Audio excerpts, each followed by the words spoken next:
네, 안녕하세요. 참, 우리 안 박사님 때문에 제가 공부 많이 합니다. 요번에 고민도 많이 하지만 또 끙끙대는 것도 있습니다. 공부도 많이 하고 고민도 많이 합니다. 요번에 저한테 주신 주제가 만만치 않은 주제고, 그 주제를 40분 동안 오신 분들한테 잘 설명드리려면 기본적인 게 있는데, 그 기본적인 거를 먹물스럽게 하는 자리와 이 기본적인 그 배경을 말씀드리는 건 다르거든요. 제가 얼마 전에 파이코인 2024년도에 60불 가고 2025년에는 50불 가고 하는 어떤 이제 그런 코인 정보 사이트에서 알려주는 거 말씀드렸지만, 기본 1000불은 가거든요. 기본 1000불은 가는데 왜 그렇게 가냐면, 한번 생각해 보세요. 자본주의가 앞으로도 계속된다고 보세요. 자본주의가 물론 계속되겠죠. 그러나 변형된 자본주의가 되겠죠. 사실 자본주의라는 게 한국 사회에 본격적으로 들어온 게 한 50년, 60년 되나요? 서양 사회에도 들어온 게 한 100년, 120년 되나요? 자본주의라는 게 얼마 안 되잖아요. 그 중에서 공산주의와 이제 맞부닥쳐서 서로 경쟁을 했고, 공산주의와 맞부닥쳐서 경쟁을 해가지고 지금 그래 자본주의다, 이제는 자본주의다 하고 지난 30년을 살아왔잖아요. 30년을 살아오면서 별의별 일을 다 겪었잖아요. 별의별 일을 다 겪는 가운데 2008년도에 서브프라임 모기지 사건으로 증권이라는 것에 대한 신뢰가 떨어지면서, 그 이후로 방황을 하다가 또 한 10년 방황을 하다가 2018년 그때부터 방향을 잡아가기 시작하는 거죠. 그러면서 풀린 돈으로 본격적으로 비트코인을 비롯한 암호화폐가 올랐죠. 그리고 다시 내렸죠. 그러면 코인 주도의 암호화폐로 갈까요? 그렇지 않습니다. 자본주의로 가는데 우리가 알던 화폐가 필요 없어지는 세상이 오고, 그러면 어떠한 기능을 하는 화폐가 필요하느냐? 그게 파이코인이라는 거죠. 물물 교환, 그다음에 금, 지폐, 플라스틱 머니, 암호화폐, 지금 이렇게 왔는데 파이코인 세상으로 온다라는 거죠. 가령 이제 참 먹물스러운 자리에서는 못하지만 이렇게 볼 수 있죠. 미국이란 나라를 중심으로 해서 이제 세계 경제가 움직였잖아요. 미국은 어떻게 보면 이 강남 신도시 같은 교회, 기독교 용어로 쓰면 하느님이 만든 신도시잖아요. 거기 원주민들 다 몰아내고 새로운 사람들이 와서 사는, 요즘 아파트 서울 근처에 무슨 새로운 아파트 단지가 쓴다 그러면 토지 보장해서 원주민들은 다 내보내고 이주민들이 들어와서 사는 신도시들이 많이 만들어지잖아요. 미국은 그런 신도시잖아요. 그런데 이제 그런 신도시에서도 여러 가지로 이제 신도시에서 앞으로 어떻게 굴러가야 될 것이냐, 어떤 비즈니스를 해야 될 것이냐라는 모델이 올해도 이제 서울에서 생기면 이렇게 쭉 번지잖아요. 그래서 서울에도 예전에는 종로에 그렇게 다 있다가 강남이 개발되면서 이 강남 신도시, 강남에서도 또 다시 이제 문화가 강남역 근처에서 홍대역 사거리에서 저쪽 어디에요? 저 성균관대에 있는 쪽 문화의 거리고, 갑자기 이름이 생각이 안 나네. 종로가 성균관대학 있는데 그쪽 갔다가 또, 그리고 신사동 사거리 쪽 왔다가 요즘은 다시 성수동 쪽이 뜨고, 성수동하고 이렇게 어떤 새로운 세대들한테 핫한 핫프라이스들이 생기잖아요. 실험장 같은 게 자꾸 생기잖아요. 미국은 하느님이 만든 신도시고, 그 신도시가 다른 데로 전파하기 위해서는 실험장이 필요한데, 한국은 바로 그 실험장이죠.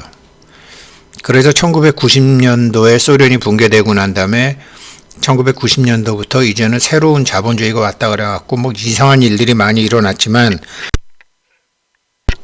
실제로 실험장인 한국에서는 한국과 북한이 여전히 양극체제로 대치하고 있었거든요. 결국 한국이 실험장이라는 걸 모르고 뭐 전 세계가 날뛰었던 것들을 다 꽝으로 돌아가고 다시 지금 이런 신냉전 체제로 들어왔죠. 한국하고 북한처럼 전 세계가. 한국이라는 나라는 그렇게 봐야 되기 때문에 외국에서 시작된 암호화폐지만 한국에서 어떻게 되느냐가 굉장히 중요하죠. 그래서 저는 파이 노드가 제가 처음에 파이 할 때 노드가 한 3위였는데 지금 한국이 파이코인 노드 1위 자리를 다 잘 지키고 있는 것은 파이가 앞으로도 잘 될 수밖에 없는 하나의 중요한 조짐이다. 이렇게 생각하고 이런 건 먹물들 발표하는 자리에서 못하거든요. 그래서 그날 오시는 분 미리 제가 이제 말씀드리는 거죠. 그렇게 바뀌어간다라는 거죠, 앞으로. 그러니까 2019년도, 2018년도에 시작했지만 그러면 자본주의가 어떻게 바뀔까라고 생각한 거죠. 이게 처음에 자본주의는 자연주의자들이 자연의 법칙대로 시장에 맡겨야 된다. 막 이렇게 주장을 했죠. 보이지 않는 시장이 있다. 보이지 않는 손이 있다. 저절로 된다. 그렇지만 항상 나쁜 놈도 어떤 그런 역할을 하는 사람들이 있잖아요. 그래서 이게 이제 문제가 생겨서 정부가 개입을 하게 되는 일들이 계속 있는 거죠. 그냥 자연에 맡겨두니까 이거는 정글의 법칙으로 무조건 잡아먹는 쪽으로 이렇게 가는 거죠. 그래서 지금 그런 게 극단적으로 많이 나온 게 지금 뭐 아마존이니 뭐 애플이니 뭐 한국에서도 삼성이니 이런 페이스북이니 맘만 먹으면 뭐든지 할 수 있는 이런 문제가 생기잖아요. 자연주의자들이 얘기하는 자본주의는 문제가 있다라는 거죠.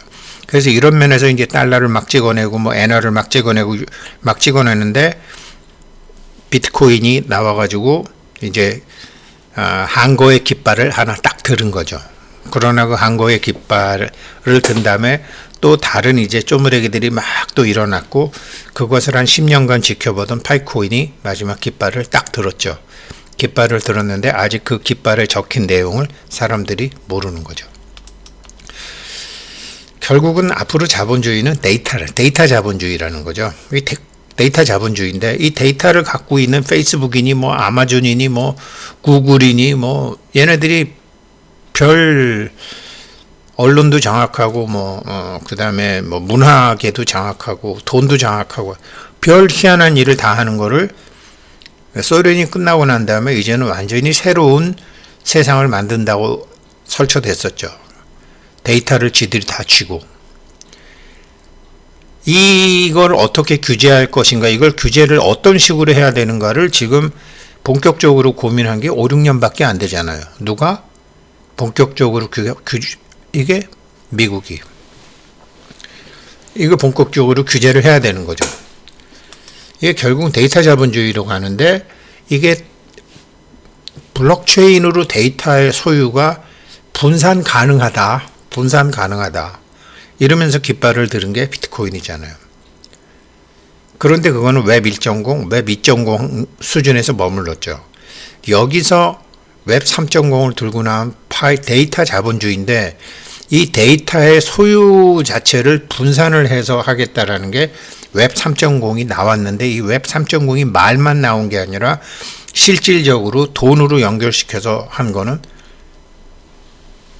파이라는 거죠. 그런데 웹 3.0만 갖고는 부족하다라는 거죠. 왜? 앞으로 자본주의는 그런 거짓 자본주의가 아니라 진실된 자본주의이기 때문에 진실된 자본주의는 반드시 사람이어야 된다는 거죠. 그래서 KYC를 해야 된다는 거죠. 그래서 이 KYC의 중요성은 앞으로 변화할 자본주의에서 사용되는 화폐로서 너무너무 소중하다라는 거죠. 그래서 어떤 욕을 먹든지 간에 돈이 없어서 못하는 거 아니냐, 뭐 기술이 없어서 못하는 거 아니냐, 뭐 이러면서 데이터만 빼먹는 거 아니냐, 사람들 이런 식으로 사람들한테 오해를 받아오면서도 지금 KYC를 소고름으로 걸어가고 있는 게 벌써 3, 4년이잖아요. 이게 어느 정도 소련이 붕괴되고 나서 자본주의가 이제는 자본주의다라고 잘못 생각한 사람들이 이끌어왔던 그 20년, 30년을 지나고 난 다음에 사람들의 지성으로서 찾아낸 데이터 자본주의, 다음 자본주의에 대한 거죠. 여기에 대해서 확실하게 비전을 갖고 있는 게 파이 네트워크라는 거죠. 이런 걸 모르고서 뭐 파이 네트워크가 뭐 50불 가요, 60불 가요, 220불 가요. 그거는 단지 계량적 분석이라는 거죠. 그래서 그동안 계속 크레딧 사회였는데 이제 미국의 화폐, 미국 달러의 구매력을 보면 달러 구매력은 이렇게 낮아졌다라는 거죠. 뭐 달러 구매력 낮아졌다고 해서 제가 기억하기를 아버지 월급 40원부터 기억하고 제 월급은 19만 원부터 기억하거든요. 뭐 저는 처음에 외국인 회사였기 때문에 월급이 많았지만 한국인 회사로 1987년도에 오니까 19만 원, 월급이 19만 원이었어요. 요즘 애들 증권회사 첫 월급이 19만 원이었어요. 요즘 뭐 그러니까 한 10분의 1 가격이잖아요. 그러니까 달러 같이 폭락해. 달러 이거 나빠. 자기네들 월급은 오른 건 생각 안 하고. 이게 달러 가치를 내리면서 가격은 내렸지만 공급이 늘었기 때문에 자기 소득도 그렇고 집값도 다 오르고 이랬죠. 근데 다른 나라가 그렇게 집값이 오르고 월급이 올랐느냐? 저개발국이 아니죠. 오직 한국만 이렇게 된 거죠. 다른 나라들은 들어온 돈을 갖고 집중해서 쓰지를 못하고 외국으로 빼돌리고 뭐 이상한 짓을 했는데 우리는 그걸 교육을 하고 산업을 일으키고 막 그랬잖아요. 지금 파이 네트워크에서 제일 많이 하는 게 뭐예요? 교육과 산업이잖아요. 파이 네트워크는 교육과 산업이잖아요. 계속 그 얘기를 하잖아요. 우리 같은 손가락 치매 환자들한테도 교육을 시키고 다 하잖아요. 한국이 했을 때처럼 하잖아요. 그래서 이거를 사람들이 크레딧이 지속 가능한가, 달러가 이런데라는 것은 한쪽 면만 보고 달러를 욕한다라는 거죠. 달러 없어지지 않아요. 달러 대신 달러라는 지폐로 돈을 뿌렸을 때, 전자화폐라는 돈을 뿌렸을 때 그 유동성 함정을 해결할 수 있는 코인이 나와주기를 기다렸는데 그게 230개국을 대상으로 하는 파이코인이라는 거죠. 물론 지금 그래서 2008년도에 지금도 신용위기 그래서 달러 신용위기 뭐 별의별 소리가 다 나오고 얼마 전에 푸틴 대통령도 뭐 달러가 어쩌고 저쩌고 했지만 In God we trust. 이제는 뭐 믿습니다. 뭐 신을 믿습니다. 미국에서 어떤 답이 나올 거예요. 사실은 답이 나왔죠. 파이코인이죠. 그러나 이것이 어떻게 해서 제가 처음부터 가정으로 말씀드린 것은 미국은 하느님의 신도시다. 그렇지만 신도시에서 어떻게 방향을 해야 될지는 하느님의 R&D 센터인 한국이다. 그래서 한국에서 디지털 화폐를 어떻게 쓰느냐가 파이코인의 성공 여부를 좌지우지한다고 저는 생각을 합니다. 먹물스러운 자리에서는 이런 얘기 깊게 못하죠. In God we trust. 그래서 크레딧도 흔들리고 트러스트도 흔들리지만 이제 이 트러스트를 확실하게 보완할 방법이 있다. 첫 번째는 블록체인, 두 번째는 웹3, 세 번째는 KYC. 이걸 완벽히 준비하고 있는 데는 파이밖에 없다. 그래서 우리가 말하던 앞에 이런 피아트 법정머니, 신용머니, 그 다음에 이런 디지털 머니, 암호화폐까지 이렇게 왔는데 이 데이터 자본주의가 됐는데 데이터가 어디 있느냐? 블록체인에 있는 데이터라는 거죠. 이건 믿을 수 있다라는 거죠. 이거를 비트코인의 천재 사토시 나카모토가 한 거죠. 그 다음 이게 기본 플랫폼은 사토시 나카모토와 그의 친구들 7명이 한 거죠. 그래서 비트코인 이후에 10년을 실험을 해보니까 이게 비트코인이 특정 개인들이 규제나 보호장치 없이 막 한단 말이에요. 북한도 많이 갖고 있고 맨날 뭐 일본에서도 사고가 나고 한국에서도 사고가 나고 사고가 나도 어떻게 찾을 길도 없고 야 이거 자본주의는 자유주의가 아니다. 이거 누가 컨트롤하느냐 화폐를 만들어서 화폐라는 게 신용이 있어야 되고 책임 소재도 있어야 되잖아요. 인간 생활의 기본 축이 화폐인데 화폐에 대한 신용이 없잖아요. 신용을 지켜줄 방법이 없잖아요. 그래서 비트코인은 상품으로 빼돌린 거죠. 그래 명품이니까 너희들끼리 알아서 해 라고 빠진 거죠. 나머지 니네들은 아니야 라는 거죠. 증권이라는 거죠. 증권형이라는 거죠. 증권은 보고도 해야 되고 일종의 화폐이기 때문에 여러 가지 갖춰야 될 게 많은 거죠. 그거를 차근차근 갖춰가고 있는 게 파이 네트워크죠. 한국이 달러 기축 어떤 것을 하나 기축통화로 만들고 난 다음에 그것에 대한 변동성을 봐야 되잖아요. 어제 자료 준비한 거기 때문에 오늘 변화 있지만 한국은 그 러시아 우크라이나 전쟁 이전에 대비 환율이 굉장히 안정적이죠. 왜 그러냐면 한국은 개방됐으니까 환율 조작도 안 하고 세계 경제에 맞추어서 움직이기 때문에 이렇게 변동성이 있는 거죠. 이렇게 맞춰줘야 되는데 어디 기준이 있어야 되는데 비트코인 너는 기준이 뭔데? 비트코인은 기준이 될 수가 없어요. 예전에 금본위 제도일 때는요. 금을 기준으로 해서 화폐를 찍었어요. 근데 금을 기준으로 화폐를 찍다 보니까 문제가 생겼잖아요. 비트코인을 디지털 금이라고 하잖아요. 이게 금을 기준으로 화폐를 만들었을 때 문제가 있다는 걸 알았단 말이에요. 그러면 어떻게 해야 돼요? 신용 위주의 화폐가 나와야 되는데 그 신용이 흔들리니까 트러스트죠.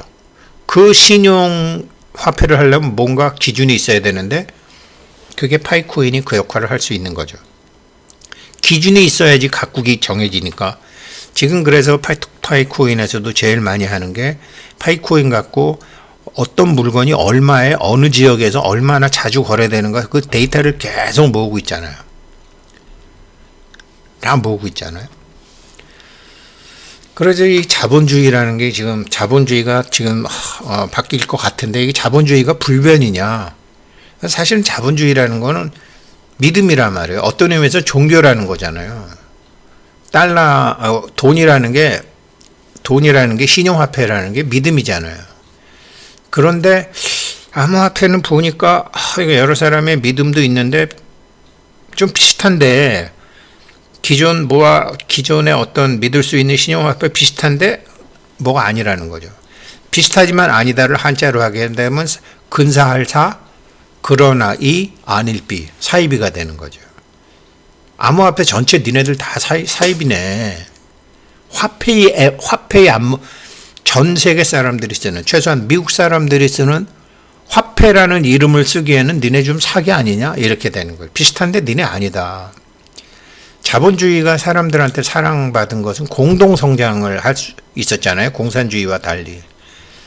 공동성장이 웹3잖아요. 웹3 하게 되면서 행복, 사랑, 자유, 복지. 그런데 다른 암호화폐는 이게 복지도 잘 안 되고 채굴할 자유도 없고 근데 핸드폰에다가 사람이 핸드폰으로 채굴하니까 채굴할 자유도 있고 자기 작품을 올릴 수도 있고 여러 가지로 지금은 이제 유튜브 같은 것도 유튜브에서 앞에 내보내느냐 뒤에 내보느냐 네이버 같은 것도 지네들이 앞에 실어주느냐 뒤에 실어주느냐에 따라 다른 것처럼 이게 지금 아마존이니 뭐니 이런 데서 다 그냥 구글이니 네이버니 다음에서 얘네들이 전면에 내세우는 거랑 뒤로 빼는 거랑 그런 많은 문제가 있었잖아요. 그런데 파이가 생기면 어떻게 되죠? 239개에서 자기들끼리 커뮤니티에서 자기네들 상품과 자기네들 작품과 자기네들이 필요한 것과 자기네들의 화폐로 파이 화폐지만 그거를 결제할 수 있다라는 거죠. 그런 자본주의가 온다라는 거죠. 이런 자본주의가 온다고 생각하고 파이가 시작이 된 거죠. 그래서 이게 토큰은 어떤 형태의 자산인데 어떤 자산을 담보로 가치 있는 코인을 만들 것인가. KYC도 하고 웹 3.0도 하고 10억도 하고 이렇게 해서 전 세계가 쓸 수 있는 화폐를 만드는 거죠. 이게 기본적으로 이해가 되셔야지. 사실 이것도 좀 먹물스럽게 하라고 그래갖고 준비했다가요. 이것도 좀 덜 먹물스러운 것 같아요. 좀 전문 용어 써서 하려고요. 네, 가만히 있어보죠. 네, 여기까지 하겠습니다. 감사합니다.